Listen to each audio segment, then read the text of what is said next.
Well, we finally made it to kale. In my humble opinion, kale has gotten way too much recognition in this game of green smoothies, and so I decided to take the spotlight off kale in this challenge, kind of shove it in towards the middle, and that's what I did.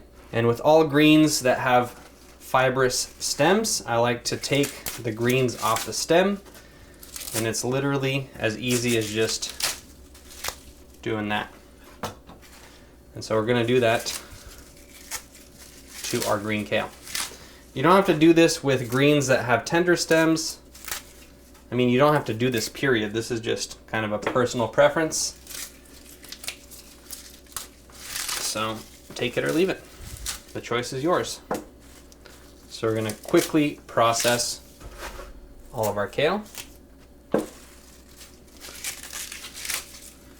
And it's quite wet still from when I washed it, so things are going to get moist. If you have a juicer, you can juice these stems, and then no part will be wasted.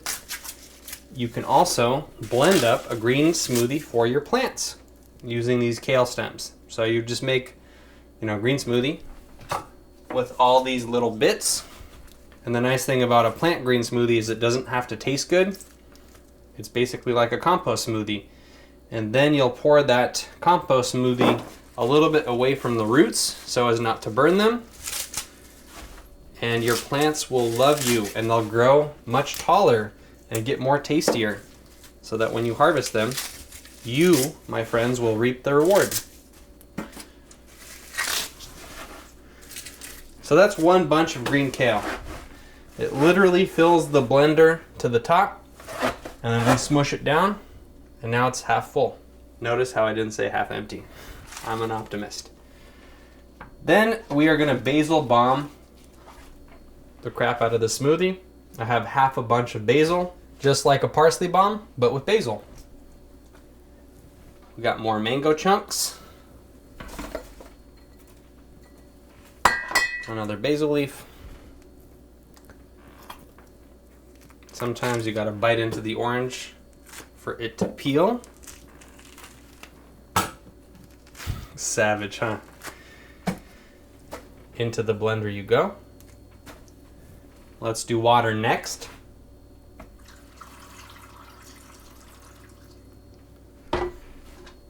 We're really getting crazy this time. Instead of a green pear, we're using a red pear. And there's no particular reason other than showing my dear viewers that variety is fun and important. So, in it goes. And I have yet to find a substitute for bananas other than, extra mango or extra date. Alas, today I'm using a banana. Where'd the lid go? Here it is. Blend.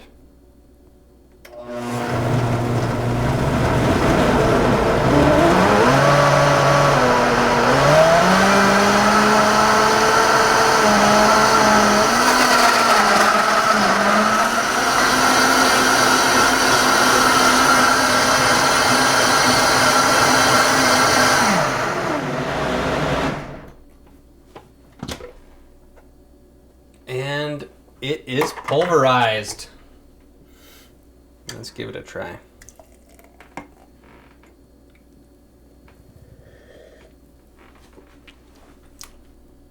Yum. The taste of the chlorophyll has been sufficiently cut by the fruit. You can almost taste zero kale. You can taste very little kale is how I should have said that. But instead, my tongue tied up, and I said something completely different.